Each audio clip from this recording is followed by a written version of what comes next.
이 신비는 여러 시대와 세대에 감춰졌다가 이제 그의 성도들에게 나타났고 하나님께서는 이들에게 이방인들 가운데서 이 신비의 영광의 풍요함이 어떠한지를 알리고자 하셨으니 이 신비는 너희 안에 계신 그리스도시요 곧 영광의 소망이라. 오늘 이 설교 제목은 그리스도인들의 신비라고 정했습니다. 그리스도인들의 신비.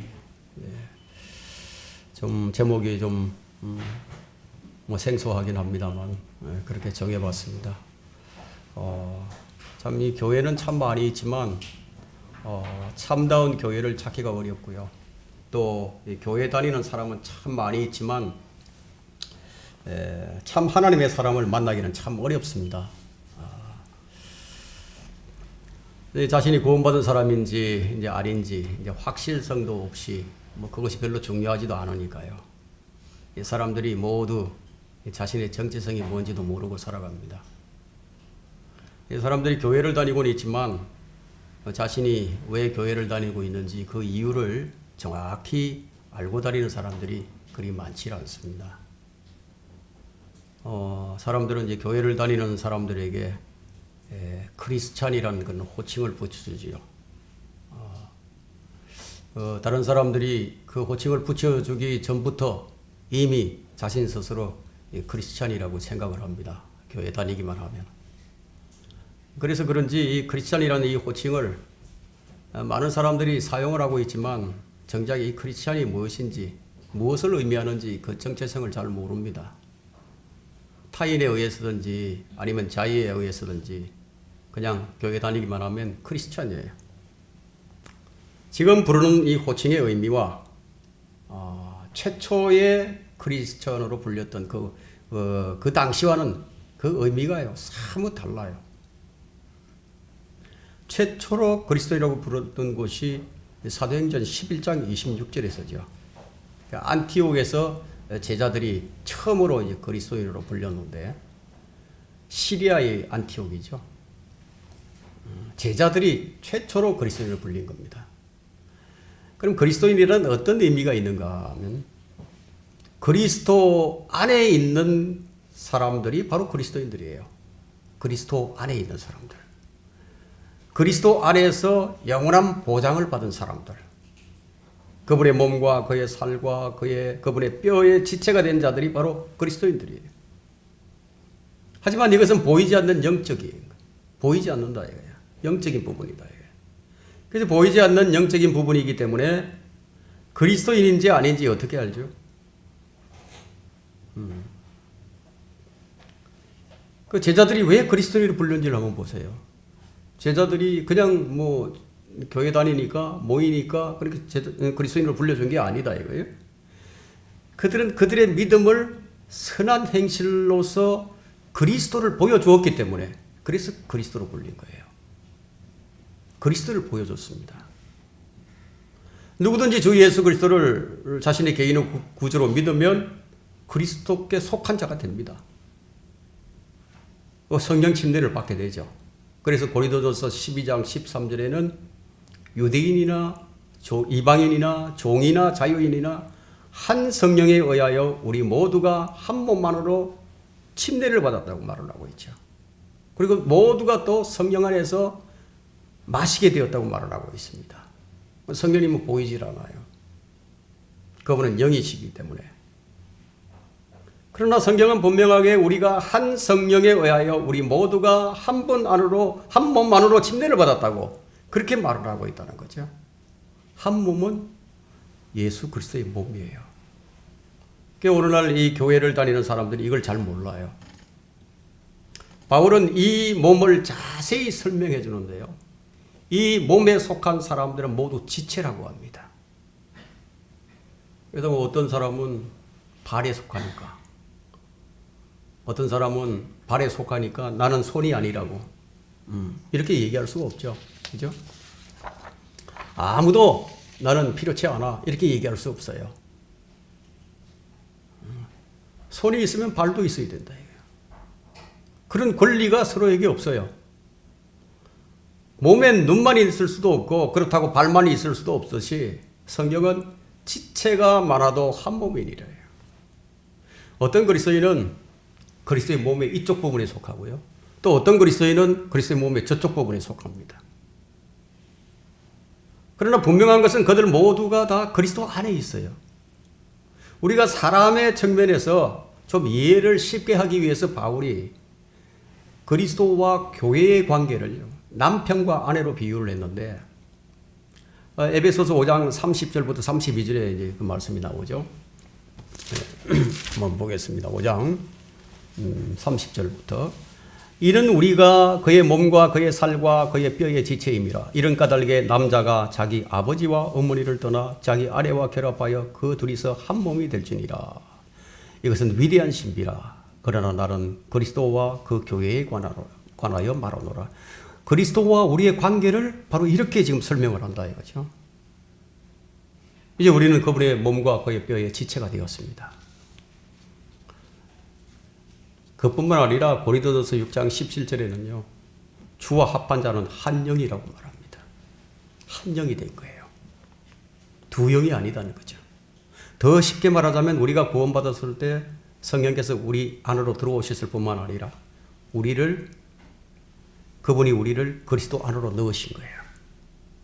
이것이 바로 우리 안에 계신 영광의 소망입니다. 그분이 지금 우리 안에 계시고 우리는 그분 안에 있습니다. 우리가 거듭날 때 성령께서 들어오셔서 우리를 그리스도의 영적인 몸의 일부가 되게 만드신 거예요. 하나님은 영이신데 그분이 우리 몸 안에 있습니다. 신비죠 이것이. 그런데 교회를 다녀도 이것을 모르거나 잘못 알고 있다 이거예요. 심지어는 목사들이 이 사실을 이해하지 못합니다. 그래서 거듭남이라는 이 용어를 아무데나 사용을 합니다. 성경은 구원받지 못한 사람들을 무엇이라고 부르냐면 자연인이라고 부르죠. 그 자연인은 하나님의 영의 일들을 알 수도 없을 뿐만 아니라 전혀 이해할 수도 없다고 말합니다. 그러나 그리스도인은 한 성령에 의하여 한 몸 안으로 침례를 받았다. 이렇게 초자연적인 방법으로 태어난 사람들이 바로 그리스도인입니다. 그래서 그리스도인들은 초자연적인 일들을 행해갑니다. 사람들은 초능력을 가진 자를 뭐라고 부르죠? 초능력자라고 얘기하죠. 이런 측면에서 보자면 사실 이 초능력자가 누구냐면 그리스도인들이에요. 왜냐하면 초자연적인 일들을 하고 있으니까. 영적인 일들을 수행하고 있거든요. 근데 문제가 뭐냐면 초능력을 지닌 그리스도인들이 아무런 능력이 없는 자처럼 무능력자로 그냥 그 능력을 사용하지 못하고 그 자연인들처럼 살아가는 것이 문제예요. 자기 몸 안에서 초자연적인 일들이 일어났는데도 그것을 잘 몰라서 자연인과 똑같이 살아가는 성도들이 많다는 거죠.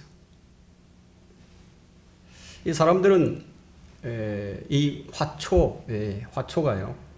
싹을 피우고 그리고 꽃봉오리를 맺고 그 꽃봉오리를 터뜨려서 꽃을 활짝 피우는 것을 보죠. 그걸 보면서 그 과정이 매우 신비롭다고 말을 합니다. 바로 그리스도인들이 이와 같습니다. 그리스도인은 모두 꽃봉오리를 활짝 피우는 과정을 겪게 됩니다. 그래서 저는 오늘 이 그리스도인이 어떤 신비를 가지고 있는지 그것을 강론하려고 합니다. 신비란 무엇인가? 사전적인 정의는요. 일이나 현상 따위가 이성적으로나 상식적으로 설명할 수도 없고 이해할 수 없을 만큼 신기하고 묘한 것을 말합니다. 이 수수께끼와 비밀이 쌓여 있어서 설명하기 힘든 그 이상 그것을 말하고 있는데 그리스도인들은 바로 이런 신비에 쌓여 있는 사람들입니다. 신비로운 사람들이에요. 그리스도인의 신비를 알라. 첫 번째, 그리스도인은 그리스도의 할례로 성령에 의하여 육신의 제대로 몸을 벗어버렸습니다. 그리스도인은 그리스도의 할례로 육신의 제대로 몸을 벗어버렸다는 거예요. 성경은 이 신비를 영적 할례라고 말을 합니다. 또한 너희가 그의 안에서 손으로 하지 아니한 할례를 받았으니 곧 그리스도의 할례로 육신의 죄들의 몸을 벗어버린 것이라. 자, 이 말씀의 의미는 우리의 혼이 육신의 몸과 완전히 분리되었다는 거예요. 완전히 분리되었다는 겁니다. 우리가 태어날 때는 우리의 몸과 혼이 달라붙어 있었어요. 달라붙은 채로 태어났어요. 왜냐하면 영이 죽어버렸기 때문에. 그래서 결코 그 죄의 몸을 벗어날 수가 없는 상태로 태어났어요. 이랬던 우리가 주 예수 그리스도를 믿을 때 성령께서 우리 안에 들어오셔서 수술을 하신 거예요. 영적 수술을 하신 거예요. 그러니까 우리 몸과 혼을 분리시키셔서 우리 혼을 구속하여 주신 것입니다. 이것이 믿음의 결과예요. 이는 너희의 믿음의 결과 곧 너희 혼들의 구원을 받았습니다. 그리고 우리의 죽었던 영을 그분께서 다시 살려주셨죠. 그래서 우리 영 안에 성령께서 내주하시게 된 것을 바로 신비라고 부를 수밖에 없지 않겠어요. 그래서 오늘 여기에 이 신비를 라고 본문에서 말하고 있습니다. 영이 새롭게 되고 혼이 구원을 받았습니다. 이제 한 가지가 남아있죠. 그것이 바로 우리 몸의 구속이에요. 몸의 구속. 지금 우리는 이 몸의 구속을 애타게 기다리고 살고 있는 거예요. 애타게 기다립니다. 오늘 오전 성경 공부에서도 우리 영광스러운 몸을 입게 되면 그 몸이 어떤 형태로 변하게 되는지 오늘 다 설명을 했죠. 그래서 성경은 누구든지 그리스도 안에 있으면 새로운 피조물이라. 옛 것들은 지나갔으니 보라 모든 것이 새롭게 되었다고 말합니다. 다 새롭게 되었어요. 옛 것들은 지나갔으니 보라 모든 것이 새롭게 되었도다. 과거 시제로 얘기하고 있습니다. 몸이 새롭게 된 것이 아니라 몸은 그대로 있지만 혼이 구원을 받고 영이 거듭나서 우리는 지금 새로운 피조물이 된 것이에요. 바깥이 아니라 우리 안이 바뀌었어요. 좀 더 구체적으로 설명을 한다면 우리의 옛 성품, 타고난 본성이 있습니다. 타락한 아담의 본성을 가지고 우리가 육신의 몸으로 태어났어요. 우리는 거듭나기 전에는 모두 아담에 속해 있었어요. 아담에 속해 있었어요. 즉 땅에 속한 자의 형상을 입고 태어났다 이거예요. 그 원인이 아담이 타락해버렸기 때문입니다. 첫사람 아담은 하나님의 형상으로 지음을 받았으나 아담이 타락한 그 이후로부터 그의 후손은 누구나 지금 모두가 다 아담의 모습으로 태어납니다. 아담에 속해 있어요. 이제 누구든지 마지막 아담으로 오신 주 예수 그리스도께 속한 자가 되지 않는다면 하늘의 몸을 입을 수가 없다는 거예요.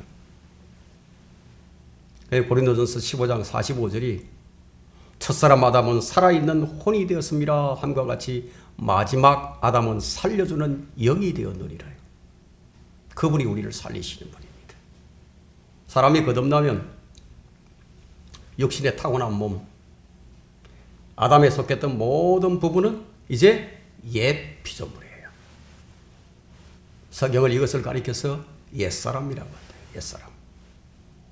옛사람은 소망이 없어요. 옛사람을 벗어버리지 않으면 소망이 없다 이거예요. 옛사람은 율법의 저주 아래 있습니다. 죄의 삭은 사망이죠. 반드시 죄의 몸은 그 삭을 받아야 합니다. 우리는 여전히 지금 이 저주받을 몸 안에 있지만 그 죄의 몸을 벗어버린 상태로 있다는 겁니다. 분리되어 있어요. 참 놀라운 일이죠. 이전에 우리는 저주 아래 있는 진노의 자녀들이었는데 이전에는 그랬는데요. 지금은 아니다 이거예요. 그래서 에베소서 2장 3절은 우리가 이전의 상태가 어떠했는지 분명하게 적시해 줍니다. 육신과 마음의 욕망을 이루어 본래 다른 자들과 마찬가지로 본래 진노의 자녀였다고. 우리가 이전에 이랬다 이거예요. 아담 한 사람으로 인해서 심판이 모든 사람에게 임하여 정죄받은 상태로 있었어요. 이제 이런 모든 것들은 다 지나간 과거가 되었습니다.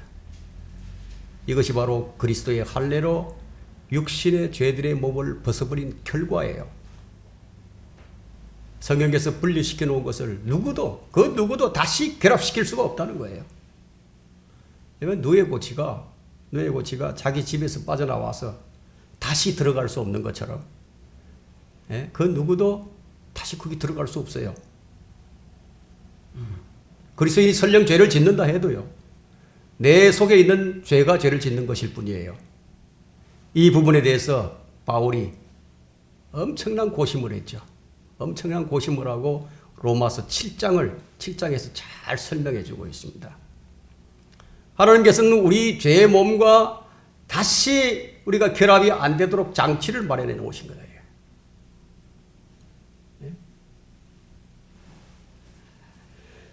이제 우리를 너희와 함께 그리스도 안에서 확정하시고 우리에게 기름 부으신 그분은 하나님이시니 그분은 또한 우리를 인치시고 우리 마음속에 성령의 보정을 주셨느니라. 고린도후서 1장 21절과 22절 말씀입니다. 뿐만 아니라 로마서 8장 38절과 39절에는 내가 확신하노니 사망이나 생명이나 천사들이나 정사들이나 권세들이나 현재 일들이나 다가올 일들이나 높음이나 기쁨이나 어떤 다른 피조물이라도 우리를 그리스도 예수 우리 주 안에 있는 하나님의 사랑에서 떼어놓을 수가 없으리라. 아무도 떼어놓을 수가 없다. 이게. 에베소서 1장 14절에 역시 마찬가지예요. 그분 안에 그 안에서 너희도 진리의 말씀 곧 너희가 구원의 복음을 듣고서 그분을 신뢰하였으니 또 그분을 믿고서 그 약속의 성령으로 인하여 성령으로 인치심을 받았느니라. 인쳤다는 것은 완전히 이렇게 아무도 침범하지 못하도록 봉인해 버렸다는 거예요. 아무도 뗄 수가 없다. 이제 우리는 영적인 할례를 받아서 새로운 피조물이 되었지만 아직은 완전하지 않아요. 아직 우리는 몸의 구속을 입지 못했기 때문인데 이 죄의 몸을 벗어던지긴 했지만 아직 새로운 몸을 못 입었다는 얘기예요. 이 죄의 몸은 그 상태로 그대로 지금 남아 있습니다. 구속받은 새 피조물의 테두리를 지금 감싸고 있는 거예요. 이렇게. 여러분은 구원받아 새로운 피조물이 되었지만 아직은 좀 답답함을 느끼고 있을 겁니다. 그 이유가 바로 우리 이 옛사람이 우리를 지금 감싸고 있기 때문이에요. 그러나 이 죄의 몸이 우리의 새 피조물을 지금 감싸고는 있으나 이 새 피조물을 침범할 수 없어요. 왜냐하면 성령께서는 아무도 침범하지 못하도록 봉인을 하셨기 때문이에요. 지금은 조금 답답하더라도 잠시만 참고 기다린다면 잠시 후면요 그분이 오시는 거죠. 그래서 잠시만 참고 기다리라고 지금 성경은 말씀하십니다. 곧 몸의 구속의 날이 온다고. 아주 잠시만 기다리면 됩니다. 주님께서 속히 오신다고 약속의 말씀을 주셨어요. 그리스도 안에서 새로운 피조물이 되었다고 해서 우리의 취향이 바뀌는 거 아니에요. 심지어 사악한 마음들조차 모두 그냥 그대로 있어요. 지금도 우리는 그 사악한 마음 때문에 갈등하고 싸우죠. 순식간에 옛날의 욕망이 되살아나기도 합니다. 그래서 새로운 피조물이 되었다는 것은 그 옛날에 육신적인 욕망이 모두가 다 사라져버렸다는 그런 의미가 아니에요. 죄를 안 짓는다는 그런 의미도 아니에요. 언제나 옳게 행하는 것을 의미하지도 않습니다. 그것이 의미하는 것은 전에 없었던 무엇인가가, 전에 내게 없었던 무엇인가가 지금 우리 안에 생겨났다는 거예요. 그것은 새로운 성품이에요. 사물에 대한 새로운 관점인데요. 달리 말하자면 영적인 성품이에요. 갑자기 죄에 대한 더 강한 양심을 가지게 됩니다. 전에 아무렇지도 않았던 것이 이제 괴롭다 이거예요. 갈등이 심해집니다. 이것은 구원받았다는 좋은 증거인데 말하자면 우리 안에 있는 새 사람이 지금 일어나고 있는 어떤 일에 지금 분노를 표출하는 거예요. 그리스도인의 인생에 등장하는 모든 새로운 것들, 곧 영적인 것들은 하나님께로부터 오는 거예요. 삶의 주체가 바뀌고 대화의 주체가 바뀌어버립니다. 왜 이렇게 하셨는가요? 우리는 그 이유를 알아야 합니다. 하나님께서 새로운 피조물이 되게 하신 단 한 가지 목적이 무엇입니까? 그분의 지혜, 그분의 능력, 그분의 성품을 나타내시기 위해서예요. 사람을 통해서 나타내시는 거예요. 그리스도인의 신비를 알라. 두 번째는 육신의 죄들의 몸을 벗어버린 자들은 영광스러운 몸을 입게 됩니다. 꽃이 봉우리를 터뜨려서 지금 보세요. 지금 길거리마다 벚꽃이 만개해 있죠. 온갖 꽃들이 지금 만개하고 있습니다. 최상의 지금 아름다움을 지금 자랑하고 있죠. 그처럼 우리 주님이 오시면은 우리는 영광스러운 몸을 입게 되는 거예요. 여러분은 슈퍼맨 영화를 본 적이 있으실 것입니다. 영화 속에 이 슈퍼맨이 이제 하늘을 막 날아다니면서 이 초능력을 발휘하죠. 그것을 보고 여러분들 어떤 생각을 해보셨습니까? 이제 우리는 머지않아 이 슈퍼맨과는 비교도 안 될 정도, 비교할 수 없는 영광스러운 몸을 입게 됩니다. 그렇게 해주시려고 성령께서 우리 보정이 되시고 우리 인을 딱 쳐주신 거예요. 주님이 오셔서 우리 이름을 공중에서 부르시는 순간에 그분 앞으로 우리가 들려 올라갑니다. 이 일은 우리 몸의 구속과 동시에 일어납니다. 그래서 데살로니가후서 4장 16절과 18절에는 주께서 호령과 천사장의 음성과 하나님의 나팔소리와 함께 하늘로부터 친히 내려오시리니 그러면 그리스도 안에서 죽은 자들이 먼저 일어나고 그리고 나서 살아있는 우리도 공중에서 주와 만나게 하여 구름 속으로 끌려 올라가리니 그리하여 우리가 영원히 주와 함께 있으리라. 이것이 목적이에요. 주와 영원히 함께 있으리라. 그러니까 지금 현재 우리의 상황은 좀 특별한 것이라고 할 수 있습니다. 성경은 우리 몸은 주님께서 값을 치르고 사신 자신의 소유라고 주장을 하셨습니다. 주님께서 값을 치르셨기 때문에 그래서 합법적으로 소유권을 주장할 수 있는 권리가 주님께 있으신 거죠. 그렇다면 우리가 주님의 소유인데 주님께서 언제까지 우리를 이 땅에 그냥 내버려 두시겠습니까? 네, 곧 몸의 구속의 날이 옵니다.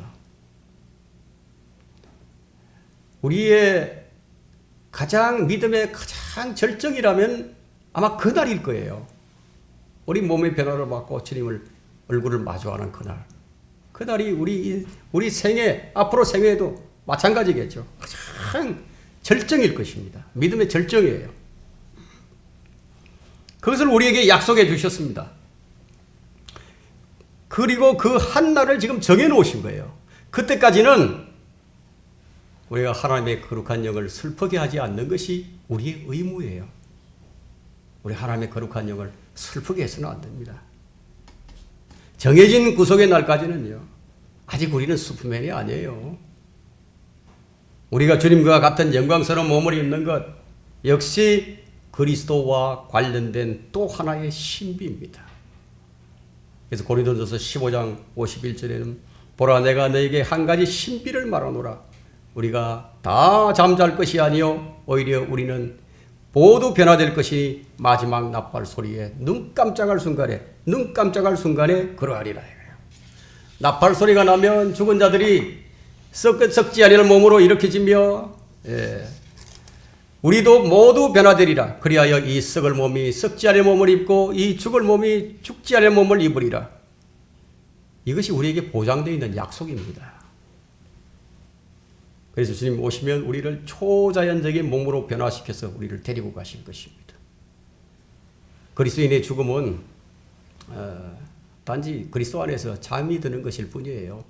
우리보다 먼저 앞서간 우리 그리스도인들이 많이 있죠. 지금 그리스도 안에서 잠을 자고 있습니다. 주님이 나타나심과 동시에 갑자기 그들도 깨어납니다. 그리스도인들에게 다가올 소망이 있습니다.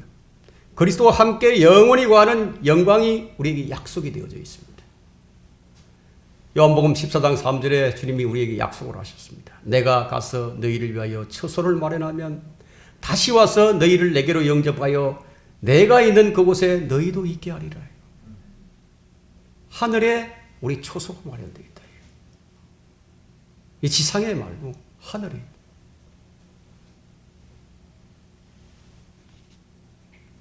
그 그 부분에 있어서는 계시록 21장, 22장을 보시게 되면 잘 나오죠. 그곳이 어떤 곳인지. 우리에게 이런 소망이 있는 거예요. 우리는 낙심하지 않을 이유가 바로 여기 있는 거예요.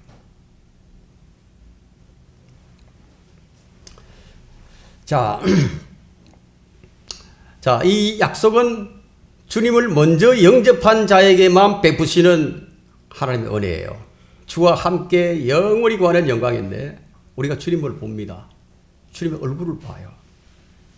우리가 그 영광스러운 얼굴을 우리가 응시할 수 있다는 것이 얼마나 큰 영광인지 아십니까? 다니엘이 주님을 보고 어땠습니까? 죽은 사람처럼 돼버렸어요. 이사야가 주님을 보고 내게 화로다, 내가 죽게 되고 끊어졌다고 얘기합니다.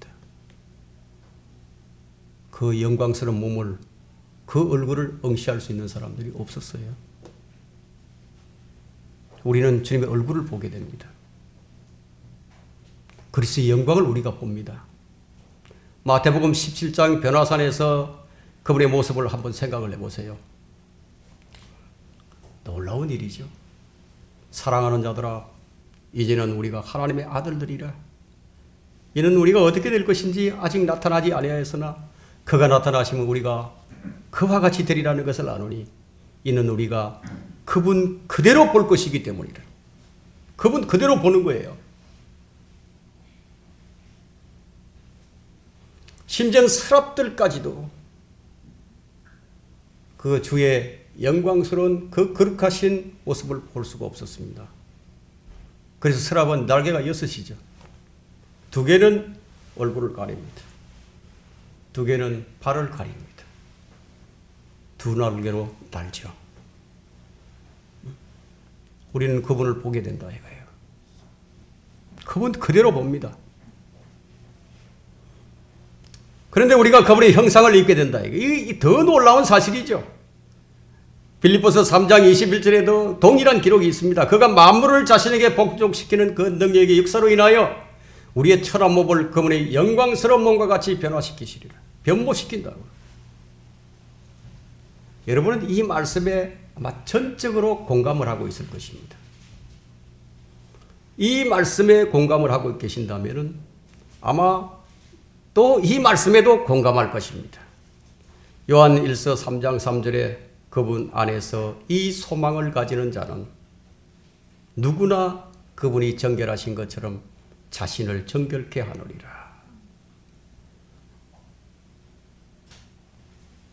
성경은 이 소망을 가지고 있는 자들의 특징을 말해주고 있습니다. 그분이 정결하신 것처럼 자신을 정결케 하는 거예요. 우리는 사랑도 주님처럼 해야 됩니다. 우리가 행하는 것도 주님처럼 행해야 됩니다.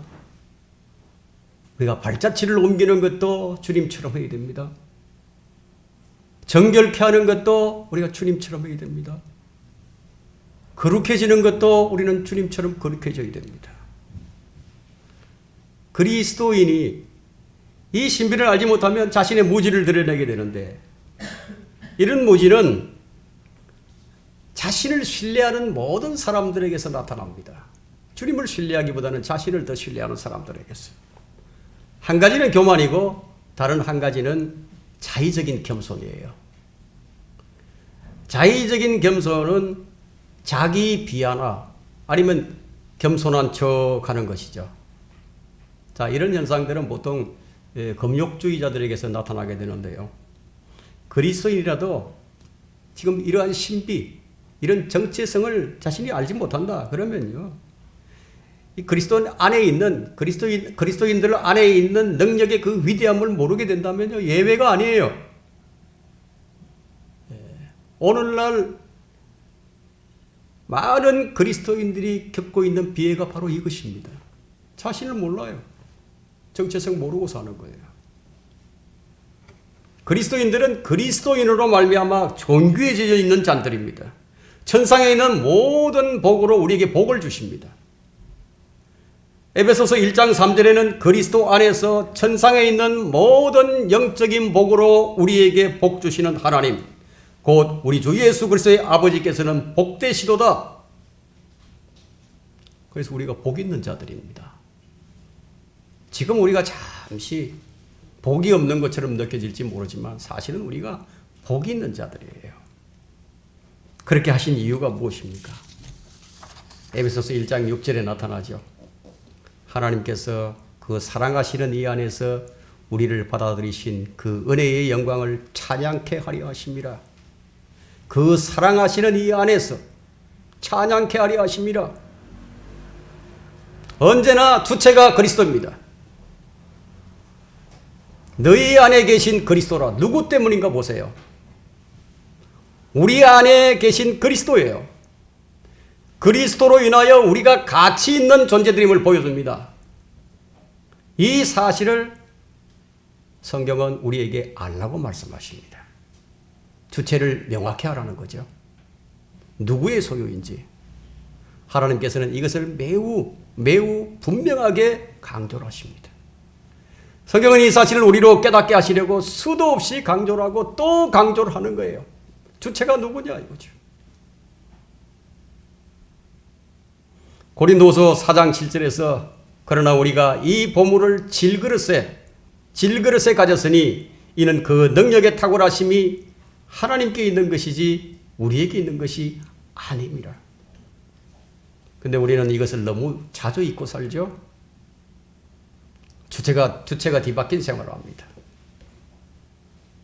우리 육신으로는 사실상 아무것도 할 수 없어요.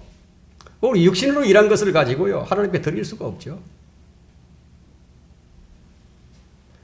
이해는 하는데 실천이 잘 안 된다.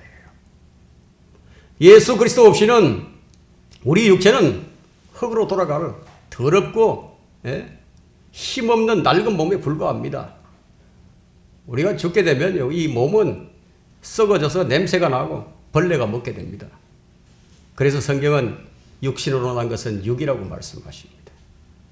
우리 마음속에는 어떤 선한 것도 없어요. 오히려 죄와 반역과 고집과 정욕과 탐심만 있을 뿐이죠. 주님께서 이것을 분명하게 우리에게 밝혀주셨습니다. 마가복음 7장 21절에 분명하게 제시하고 있죠. 이는 속에서 나온 것. 이는 속에서 즉 사람의 마음 속에서 나온 것은 악한 생각과 간음과 음행과 살인과 도둑질과 탐욕과 악의와 사기와 방탕과 악한 눈과 하나님을 모독함과 교만과 어리석음이니 이 모든 악한 것은 속에서 나와서 그 사람을 더럽히느니라.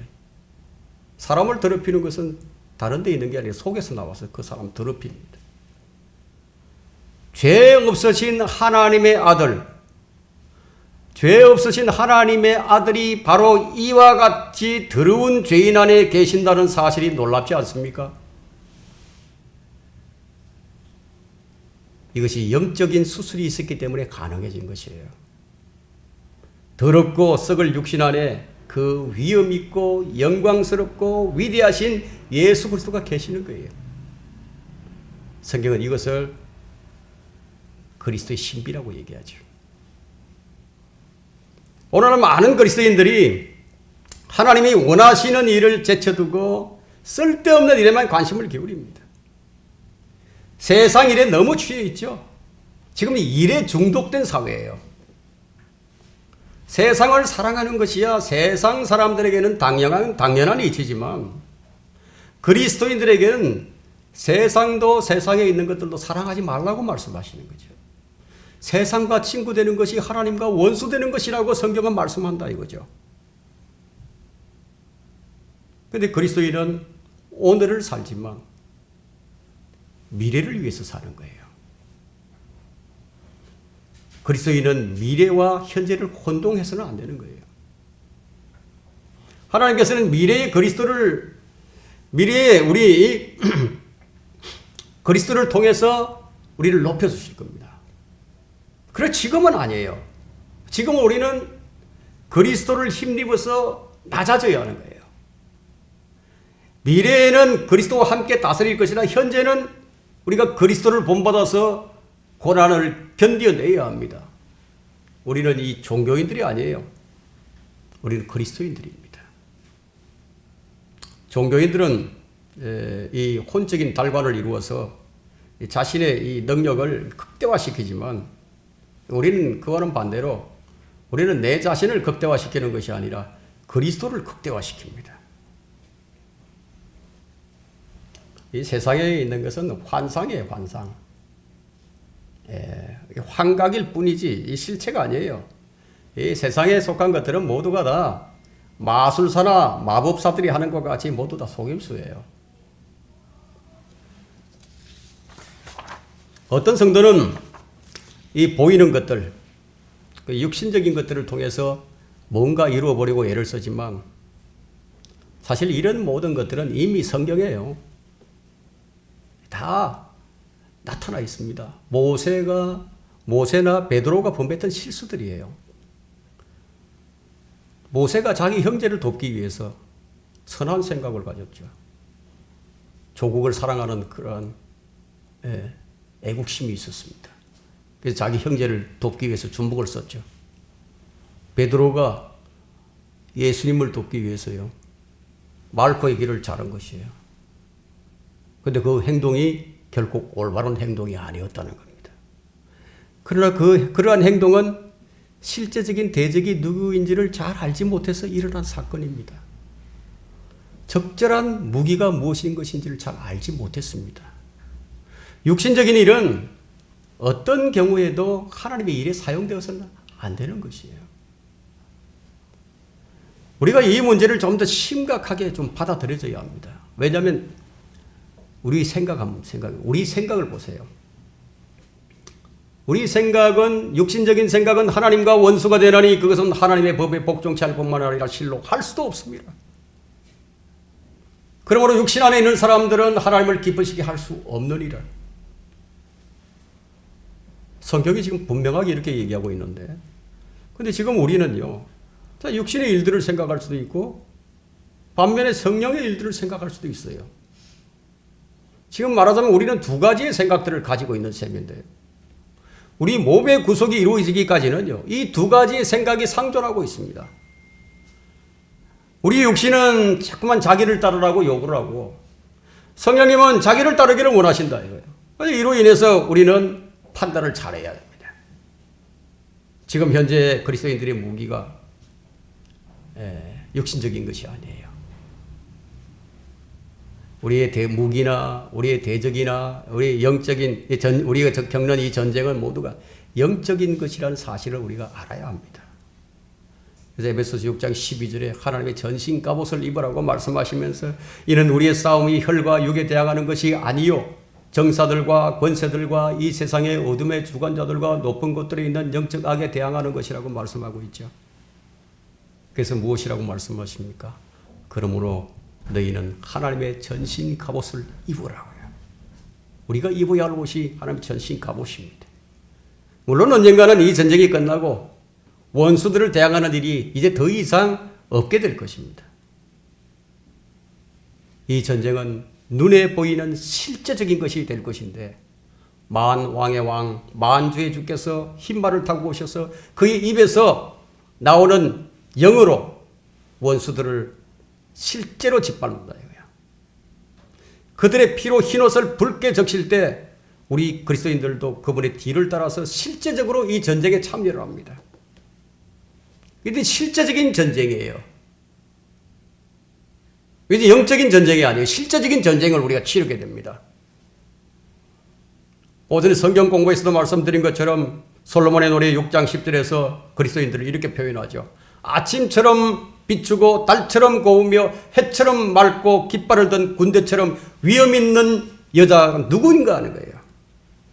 그 지금은 아니에요. 지금은 아니라고. 지금의 싸움은 보이지 않지만 더욱 치열한 영적 싸움입니다. 우리의 전쟁 무기는 육신적인 것이 아니요 오직 하나님을 통하여 견고한 요새들을 무너뜨리는 능력이라. 그런데 어떤 그리스도인들은 미래의 일들에 대해서 전혀 관심이 없어요. 그들은 앞으로 다가올 일에만 관심이 없는 것이 아니라 주님께서 우리 안에서 행하시고 있는 그 놀라운 일에 대해서도 관심도 없고 오로지 눈에 보이는 것들만 가지고 정치적인 문제나 사회 문제나 자기 문제에만 관심이 있죠.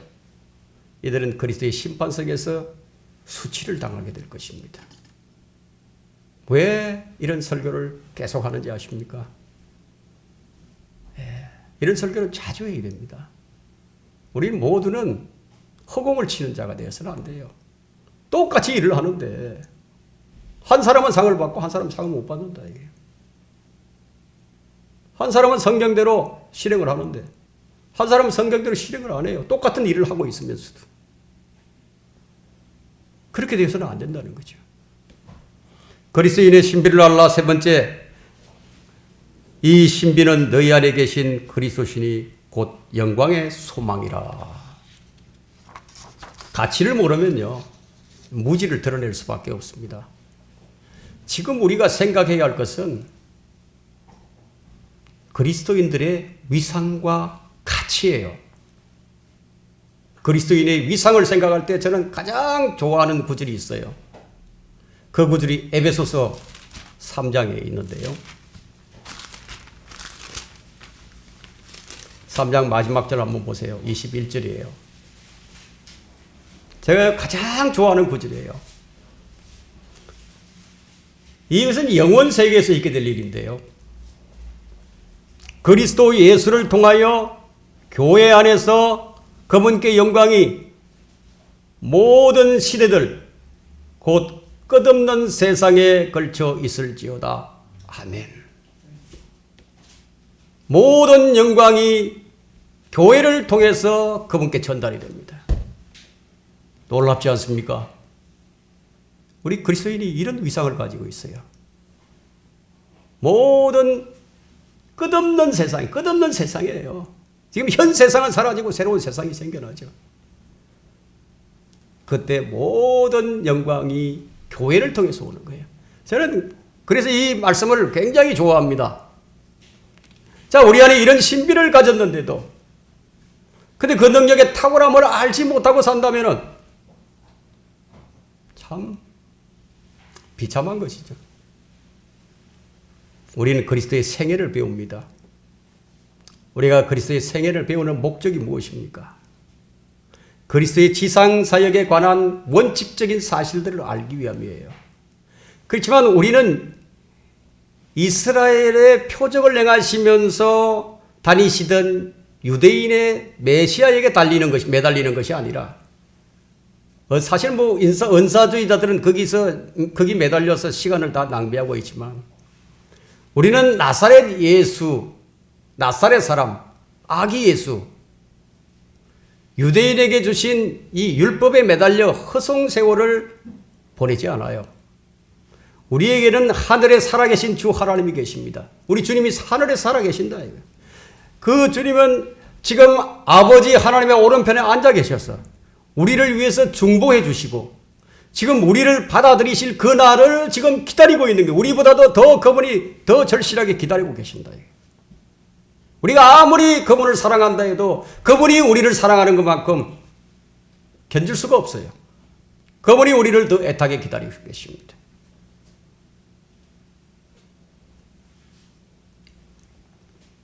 그럼에도 주님은 우리 안에 계시고 또 우리는 주님 안에 계십니다. 신비롭지 않습니까? 우리는 주님의 몸의 일부분이고 그분은 우리의 머리가 되시고 그분은 교회의 머리예요. 교회의 머리. 또한 우리는 주님의 뼈 중에 뼈고 살 중에 살이에요. 이것은 주의 영이 그리스도의 영이 저 우주 은하계와 각종 별자리와 성운들과 성단들과 행성들을 지나서 지금 우리 몸속으로 들어와서 이루어진 일입니다. 그렇지만 주님께서 지금 내 손을 붙잡고 지금 여기저기 같이 거닐고 계시지 않아요. 주님은 내 안에 사시기에 내 안에서 거니시고 내 속으로부터 나를 인도하시는 거예요. 그래서 우리는 주님의 것이고 주님은 우리의 것이 되고 이에 대해서 성경이 뭐라고 말씀하십니까? 너희 안에 계신 그리스도시요 곧 영광의 소망이라고 말씀하십니다. 자, 우리가 이런 본질을 보지 못하고 자기 겸손을 위해서 자기 비하나하고 있다면 육신을 따라서 사는 사람이 아닐 수가 없죠. 우리가 아무리 뭐 겸손한 척 한다고 해도 겸손해지지 않아요. 여러분 아무리 여러분의 마음을 다스리려고 애를 한번 써보세요. 이 마음이 자기 마음대로 다스려지는가? 안 다스려집니다. 참 어렵습니다. 자기 비하는요. 성경이 요구하는 겸손이나 섬김이나 낮아짐이 아니에요. 자기 부인이 아니에요. 성경이 말하고 있는 겸손은요. 자기 본질을 보는 거예요. 자기가 어떤 사람인가를 보는 겁니다. 그래서 내 자신을 봤더니 도저히 겸손하지 않고는 안 되는 상황이구나. 그걸 아는 거예요. 거기서 진정한 겸손이 나옵니다. 자신을 도저히 내세울 수 없는 그런 사람이구나. 그걸 발견하는 거예요. 그래서 그리스도를 높이지 않고서는 아무것도 안 되는구나. 우리 믿음이 여기 있어야 된다는 거예요. 초점이 여기 맞춰져야 된다는 거예요.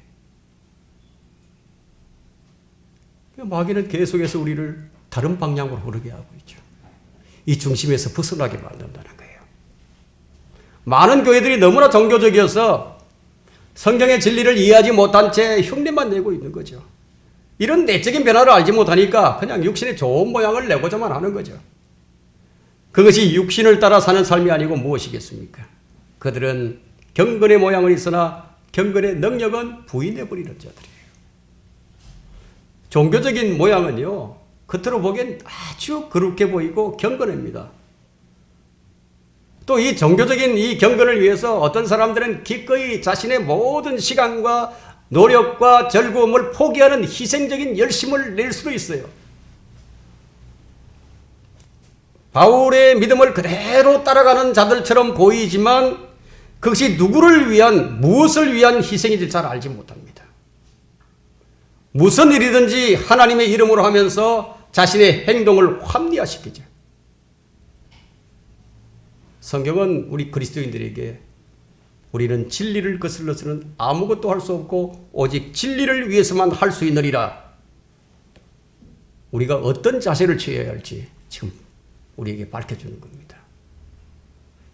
바로 그리스도인들이 취해야 할 자세예요. 그리스도인 안에는 그 무엇을 주고도 살 수 없는 값진 보화가 있습니다. 여러분이 이 보화의 가치를 알고자 한다면 여러분은 그 안에서 굉장한 것들을 캐낼 수가 있는 거예요. 굉장한 것들을 알 수 있습니다.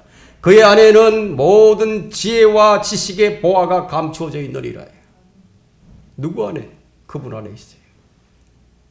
어떤 사람들은 교회는 오래 다녔지만 예수 그리스도를 영접한 적이 한 번도 없는 자들도 있습니다. 어떤 사람들은 예수 그리스도를 영접했다고는 하지만 자기 안에 성령께서 거하신다는 사실을 전혀 모르는 사람들도 있습니다. 어쩌면 그들은 경건의 신비도 정확히 알지 못하는 자들일 수도 있습니다. 하나님께서 육신을 입으실 수도 있고 또 그렇게 하셨다는 사실을 모르는 사람들이 어찌 내주하시는 그리스도를 알 수 있겠습니까? 어찌 영광의 소망을 알 수 있겠습니까? 어찌 복된 소망을 알 수 있겠습니까? 어떻게 그분의 능력을 향유할 수가 있겠습니까? 그런 사람들은 어떤 사람들과 같으냐면 가장 좋은 최고급의 그 슈퍼컴퓨터를 가지고도 사용할 줄 모르는 사람과도 같죠. 내 안에 그런 보화를 가지고 있으면서도요. 엄청난 지식이 메모리되어 있는데요. 그것을 사용하지 못한다면 무슨 소용이 있겠습니까? 만물보다 더 크시고 만물 위에 계시는 분이 내 안에 계시는데 그분의 도움을 전혀 받지 못하고 살아간다면 얼마나 큰 비극이에요. 그리스도인의 가장 큰 비극이 이것이에요. 가치를 모른다 이거죠.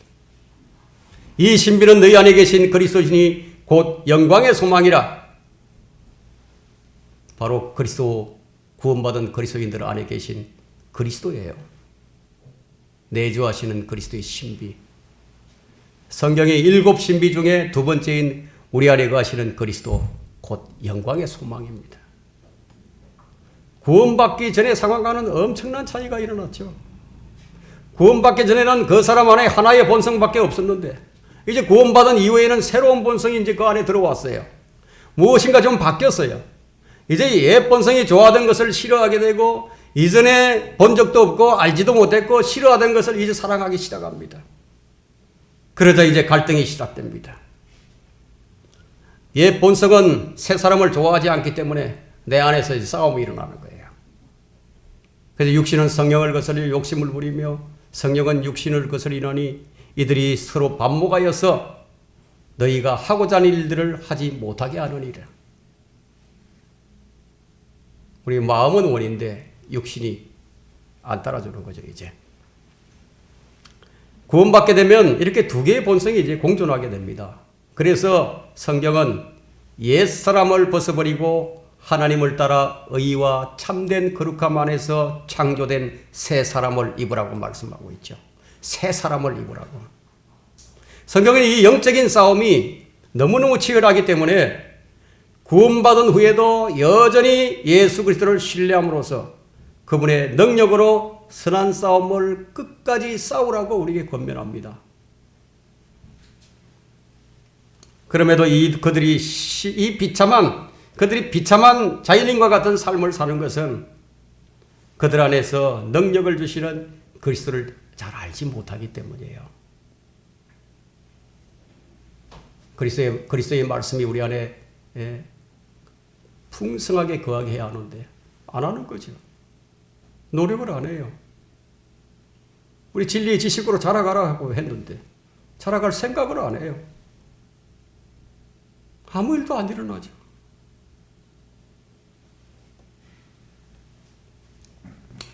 우리에게 이렇게 해주시기 위해서 그분이 어떻게 해주셨습니까? 그리스도인은 이제 사물을 보는 인식이 달라져야 해요. 특히 그리스도인들이 사람을 대할 때 기억해야 할 것이 있는데요. 사람의 외양을 보고 대해서는 안 돼요. 각 사람은 하나의 혼입니다. 혼적인 존재예요. 그래서 그리스도께서 각 사람의 혼을 위해서 죽으신 거예요. 그래서 그분께서는 사람을 외양으로 보시지 않아요. 혼으로 봅니다. 그래서 개인의 신장이 어떻고 체중이 얼마가 나가고 체격은 어떻고 성별은 어떻고 인종은 어떻고 이렇게 차별하지 않아요. 사람을 그냥 한 혼으로 보는 거예요. 이것이 우리가 취해야 할 자세예요. 지나간 옛 것들은 지식과도 관련이 있는데 바울은 자기가 가졌던 옛 지식을 뭐라고 얘기하죠? 배설물로 여긴다고요. 다 배설물이에요. 성도는 이제 구원받을 때 사물에 대한 새로운 시야가 생겨났습니다. 즉 전에 없었던 영적인 시야를 지니게 되었는데 그래서 옛 것들을 배설물로 여겨야 합니다. 자연인은 육신 안에 있고 그의 생각이 육신의 일들로 가득 채워져 있기 때문에 그것이 불가능한 일이지만 그리스도인은 이제 하나님의 영이 내 안에 계심으로써 우리가 성령 안에 있기 때문에 이제 이것이 가능해진 거예요. 우리가 하고자만 한다면 이것이 가능해진 거예요. 자, 결론을 내리겠습니다. 이 신비를 잘 알고 있었던 바울이요. 에베소서 3장 7절에서 이렇게 말합니다. 이로써 그분의 능력이 효과적으로 역사하신 대로 내게 주신 하나님의 은혜와 선물을 따라 내가 복음의 일꾼이 되었노라. 또 빌립보서 4장 13절에서는 내게 능력 주시는 그리스도를 통하여 내가 모든 것을 할 수 있느니라. 자, 이 신비를 잘 알고 있는 사람이라면 아마 그 사람은 그리스도를 통하여 무엇이든지 하려고 덤벼들 것입니다. 참으로 우리가 성경이 제시하는 그리스도인의 신비를 정확히 알 수 있다면 적어도 이전의 생활로 되돌아가려고 하지는 않을 것입니다. 우리는 현재의 이 몸으로는 그분과 멀리 떨어져 있지만 거듭난 이후로 우리의 영이 어떻게 달라졌는지 아십니까? 우리의 영은 에베소서 2장 6절에 또 함께 일으키사 그리스도 예수 안에서 천상에 함께 앉히셨으니 그리스도인은 영으로는 이미 영광스러운 집에 가 있는 거예요. 이것이야말로 성경이 말하고 있는 위대한 신비입니다. 비록 우리의 몸은 이 땅에 있죠. 주님으로부터 멀리 떨어져 있으나 우리의 영은 성령으로 거듭났고 그리스도의 영과 합했어요. 하나가 됐어요. 주와 반자는 한 영이니라. 영으로는 지금 우리가 그분과 함께 있습니다. 그러나 영뿐만 아니라 이제 우리 몸도 곧 그분께 나갈 겁니다. 주님께서 이 세상에 다시 오시면 우리 몸은 바뀝니다. 지금은 아니지만 곧 그렇게 될 것입니다. 그가 만물을 자신에게 복종시키는 그 능력의 역사로 인하여 우리의 천하 몸을 그분의 영광스러운 몸과 같이 변모시키시리라. 여러분들도 이 말씀을 그대로 믿고 지금 기다리고 있죠. 사도 바울은 모든 그리스도인들이 이것을 알도록 기도를 했습니다. 또 그의 강력한 능력의 역사하심을 따라 믿는 우리에게 향하신 그의 능력의 지극히 위대하심이 어떤 것인가를 너희로 알게 하시기를 원하노라. 에베소서 1장 19절에 말씀하고 있죠. 자, 우리 안에 계신 그리스도를 알지 못하는 그 자연인들과 같이 우리가 제멋대로 생각하고 제멋대로 판단하면서 무가치한 삶을 살 수는 없죠. 그리스도께서 우리 안에 거하신다는 이 신비를 우리가 안다면 더 이상 우리가 그렇게 살지 않을 거예요. 우리의 가치가 크게 있습니다. 우리 안에 계신 그리스도야말로 현재와 미래의 소망이에요. 현재와 미래의 능력이에요. 우리가 이 사실을 알 때라야 믿음의 선한 싸움을 싸워서 우리를 부르신 하나님을 기쁘시게 할 수 있습니다. 우리를 부르신 목적이 그분의 영광을 위하신 것이에요. 그리고 그분을 기쁘시게 하는 것입니다. 우리가 우리 안에 계신 이 보물을 제한하지 않을 때 바로 이 말씀이 성취됩니다. 우리는 수시로 아주 수도 없이 우리 안에 계신 능력의 그리스도를 자꾸만 제한하는 거예요. 그분이 우리 안에서 일을 못하도록 계속 제한한다. 주님께서는 우리를 통해서 자신을 나타내시기를 원하는데 계속 제한시키는 거예요. 우리가 제한하지 않을 때 이 말씀이 성취가 됩니다. 내게 능력 주시는 그리스도를 통하여 내가 모든 것을 할 수 있느니라. 우리가 그리스도의 능력을 제한하지 않으려면 어떻게 해야 되느냐는 거죠. 내가 없어져야 돼요. 자기를 부인하는 거예요. 그리고 자기 십자가를 지고 주님을 따르게 되는 겁니다. 이거 외에는 방법이 없어요. 그럴 때에 그리스도께서 우리를 통해서 자신을 나타내 주십니다. 하나님의 능력이 우리 속사람을 강건케 해주시는 거예요. 그래서 찰스 피니 같은 목사님들은요, 사람들이 그분을 볼 때 그 사람을 통해서 그리스도를 봤습니다. 놀라운 일들이 일어났던 거예요. 그런데 지금 그런 일들이 일어나질 않아요. 그만큼 자기를 부인하는 자도 없고 그만큼 자기 십자가를 지고 주님을 따라가는 자들이 없다는 것이죠. 하나님의 능력이 우리 속사람을 강건케 하십니다.